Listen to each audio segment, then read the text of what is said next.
Instrumen pemerintah yang belum pernah sekalipun disentuh sejak dibentuk, hari ini akhirnya dihidupkan. Bukan karena krisis, begitu kata sang menteri.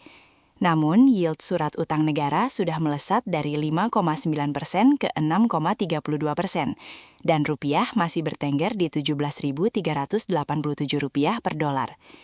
IHSG ditutup menguat 0,5% ke level 7.092 pada perdagangan Rabu 6 Mei 2026.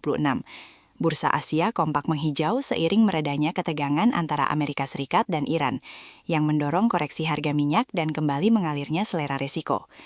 Indeks Kospi Korea melesat 6,45% dalam satu sesi, rally yang membuat investor Asia bernafas lega. Saham-saham berbasis komoditas memimpin penguatan di Jakarta. Emiten emas seperti PSAB, ARCI, dan BRMS ditutup menguat tajam seiring harga emas yang naik lebih dari 12% dalam sepekan. Di sisi lain, investor asing masih mencatat net sell sebesar Rp482 miliar, melanjutkan tekanan yang sudah berlangsung berhari-hari. Rupiah memang sempat menguat pagi hari ke Rp17.350, didorong oleh pernyataan Presiden Prabowo yang turun langsung memantau dinamika nilai tukar setelah rapat KSSK di Istana Merdeka. Tapi penguatan itu tak bertahan. Sore hari, rupiah kembali menutup perdagangan di Rp17.387, melemah 3,96% sejak awal tahun. Selisih antara rupiah pagi dan rupiah sore menceritakan sesuatu. Intervensi verbal sudah tidak cukup membendung arus. Di tengah sesi yang tampak normal itulah, Menteri Keuangan Purbaya Yudisadewa mengumumkan sesuatu yang tidak biasa. Satu instrumen yang selama ini hanya ada di atas kertas akan segera beroperasi untuk pertama kalinya. Dan angka yang mendorongnya, yield 6,32%, adalah batas yang tampaknya sudah tidak bisa lagi diabaikan. Bond Stabilization Fund, atau versi Kementerian Keuangan, adalah dana internal yang dirancang untuk membeli kembali surat berharga negara di pasar sekunder saat tekanan penjualan dari asing terlalu besar. Mekanismenya sederhana. Pemerintah membeli SBN yang dilepas investor, yield turun, kepercayaan pasar pulih. Tapi instrumen ini belum pernah diaktifkan, bahkan setelah pandemi, bahkan setelah tekanan suku bunga global 2022 dan 2023. Bahwa BSF baru dihidupkan sekarang mengungkap di mana ambang toleransi pemerintah sesungguhnya berada. Yield 6,32% bukan hanya angka teknis. Setiap kenaikan 1 basis poin pada yield SBN berkonotasi langsung pada beban bunga APBN.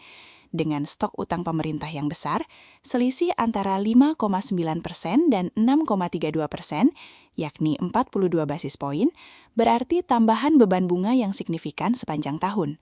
Purbaya menyebutnya langkah antisipatif, bukan sinyal krisis.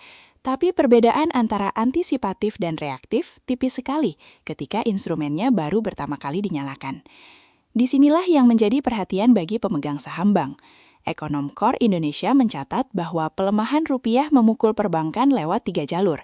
Eksposur falas di neraca, resiko kredit debitur korporasi berpendapatan rupiah namun berutang dolar, dan tekanan biaya dana saat kompetisi menarik likuiditas asing menguat.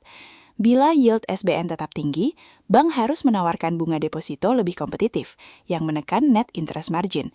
BBRI, BMRI, dan BBCA, 3 saham bank terbesar di IHSG, semuanya menanggung paparan ini.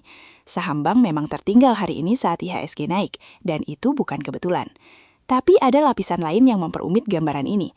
Berbarengan dengan pengumuman BSF, Menko Purbaya juga mengonfirmasi rencana penerbitan Panda Bond, obligasi berdenominasi Yuan Cina, dengan target Juni 2026.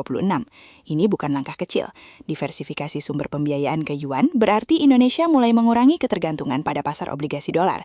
Artinya, kalau BSF adalah respon defensif terhadap tekanan saat ini, Panda Bond adalah strategi ofensif untuk membangun ketahanan ke depan. 2 langkah berbeda arah ini diluncurkan dalam 1 hari, dan pasar obligasi belum sepenuhnya mencernanya. Pertanyaan yang akan menentukan arah pasar dalam beberapa minggu ke depan adalah 1. Apakah BSF cukup untuk menahan yield di bawah 6,5%? Angka 6,5% bukan dipilih sembarangan. Pada level itu, spread antara yield SBN Indonesia dan US Treasury 10 tahun menyempit ke titik yang secara historis memicu pelepasan besar-besaran oleh investor asing.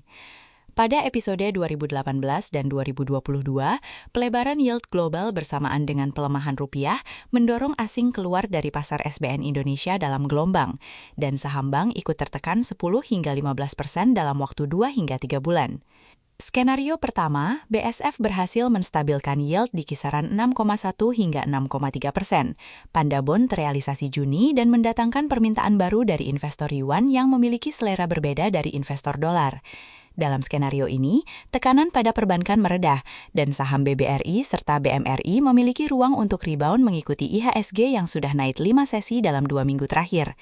Rupiah bisa kembali ke kisaran 17.000 hingga 17.100 bila Prabowo melanjutkan koordinasi kebijakan yang terlihat hari ini. Skenario kedua, BSF tidak cukup, baik karena ukuran dananya terbatas atau karena tekanan eksternal dari Fed terlalu besar. Yield menembus 6,5%, ASIM mempercepat pelepasan SBN, dan rupiah kembali menekan batas 17.500. Dalam kondisi itu, bank-bank besar akan menghadapi tekanan ganda, NIM terkompresi dari sisi biaya dana, dan kualitas aset terancam dari sisi debitur berutang falas. Satu indikator yang bisa dicermati besok adalah posisi net sell asing di pasar SBN. Bila angka itu melebihi 3 triliun rupiah dalam satu sesi, itu pertanda BSF belum berhasil menahan tekanan. Kecenderungannya, langkah koordinasi hari ini, BSF ditambah Panda Bond ditambah perhatian langsung Presiden, memberi sinyal bahwa pemerintah tidak akan membiarkan yield melampaui 6,5% tanpa perlawanan. Tapi satu hal yang belum terjawab, seberapa besar kapasitas BSF itu sebenarnya? Purbaya hanya menyebut cukup. Bila angka itu tidak pernah dipublikasikan, pasar akan terus mengujinya, dan ujian terbesar datang saat net sell asing dalam satu sesi lebih besar dari cadangan yang disiapkan. Setiap hari setelah penutupan, kami menerbitkan ringkasan pasar dan analisis isu utama. Berlangganan channel ini,